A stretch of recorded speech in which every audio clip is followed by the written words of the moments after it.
Hi, this is Thomas from Apex Game Tools. In this video we'll be looking at qualifiers in Apex Utility AI.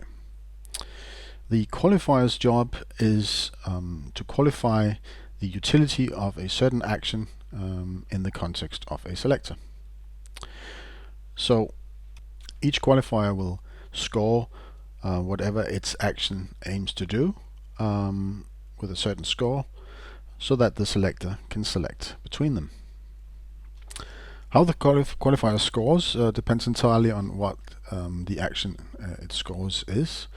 So for instance, if it's a qualifier that qualifies the action to attack, it will likely look at if it has enemies in range, if it has enough ammo, if it has a weapon at all, and so forth. If it's a qualifier for moving, it will look at the different options for moving and select between those. Score based on how much of a utility it will be to the unit to do that action. There are a few different types of qualifiers included with the Apex Utility AI. There are some simple qualifiers and some slightly more advanced qualifiers. If we take a look, we can see in the list. Now this list contains a little bit more than what is actually included, because this is the example project where there are some additional qualifiers available. But the ones available out of the box are the all or nothing qualifier, a fixed score qualifier, sum of children, and sum while above threshold. I will just briefly touch on each of these.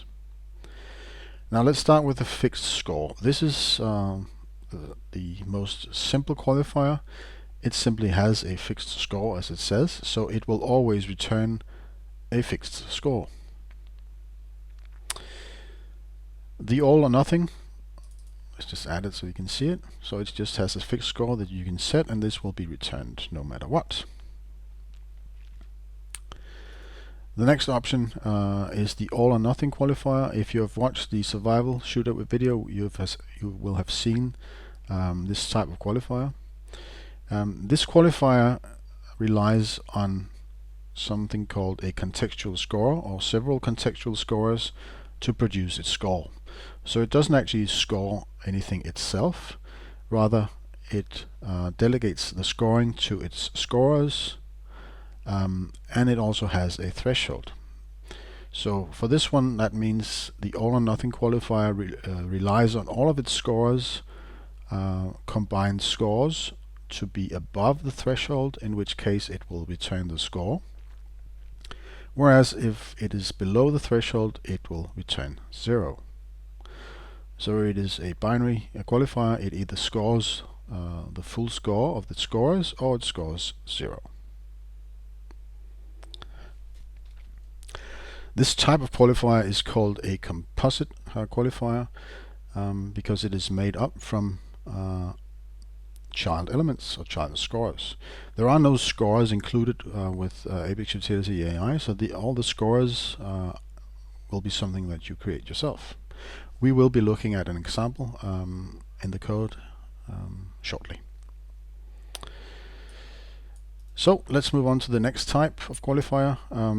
We have a sum of children. It is again a composite qualifier, so it has some scores. Now this one simply returns the score that is the sum of all of its child scores. Similarly to the selector we covered in the last video, highest score wins. That sums all of its, looks at all of its qualifiers. This one also sums all of its scores and just returns that score. And finally we have one called sum while above threshold. So this is again an early exit type of qualifier, similar to what we covered in the last video with the first score wins selector. Now this one will sum its scores while they are above the threshold. So let's say we have a threshold of 10. It will sum all of its scores that we had attached until one of them scores below 10. If that happens, it will stop scoring any further and just return the sum so far. If all of them score above 10, it will obviously return the full sum of all scorers. When to use which type of scorer obviously depends on what you intend to score. So it's up to you to select which type of qualifier you want to use, or create a custom qualifier on your own, which we'll get back to in just a second. So that was the built-in qualifiers. The qualifiers, like selectors, they have a context menu. So when you click it, you have the ability to add an action, or you can add another qualifier as well, or you can change the type of the qualifier to some other type of qualifier. The action associated, we'll get back to actions in detail in the next video, but you can select from obviously different actions available, or you can use the special action called a selector action, which will connect this qualifier to another selector and thereby execute that selector. You do that simply by dragging from this little point and then just dragging to some other selector to connect to that. You can also just disconnect by dragging to an open area. So let's switch to code view and see how you would go about creating your own qualifiers.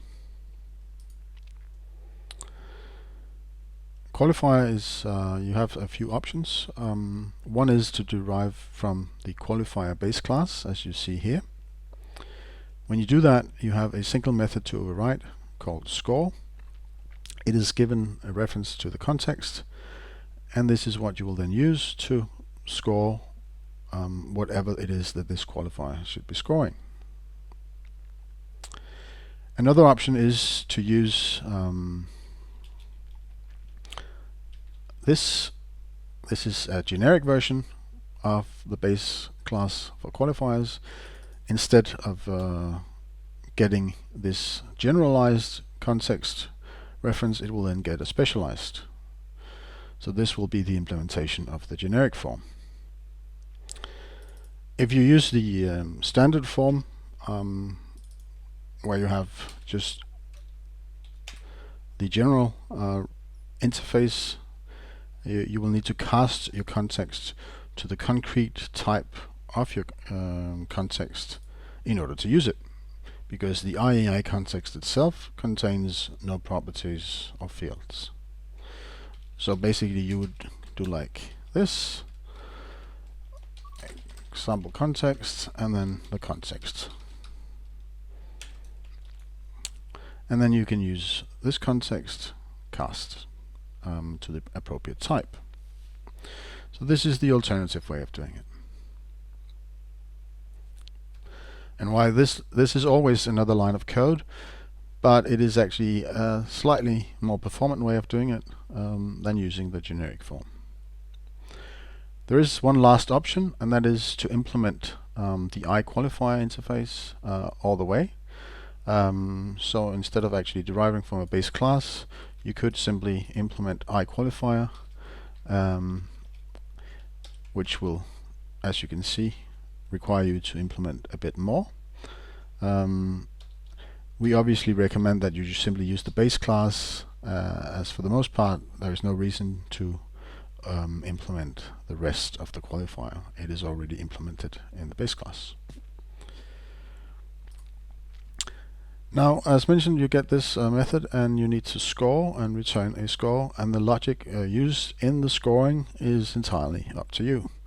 It can be simple, simply returning, as this does right now, a fixed score, or it can be more advanced, using utility curves and use return scores of a varying nature depending on the situation given by the context. So this is if you want to implement your entirely new type of qualifier. If instead you simply use one of the 3 different types of composite qualifiers, what you need to do is instead implement different types of scorers that are then used in those qualifiers to get the score of that qualifier. Now, contextual scores, they're called. They derive from contextual score base. In the same way as we saw just before with the qualifier, this also has a generic overload, and it also has an interface that you can implement. But we do it like this, and now just keep it to this example. As you can see, we have the same type of method.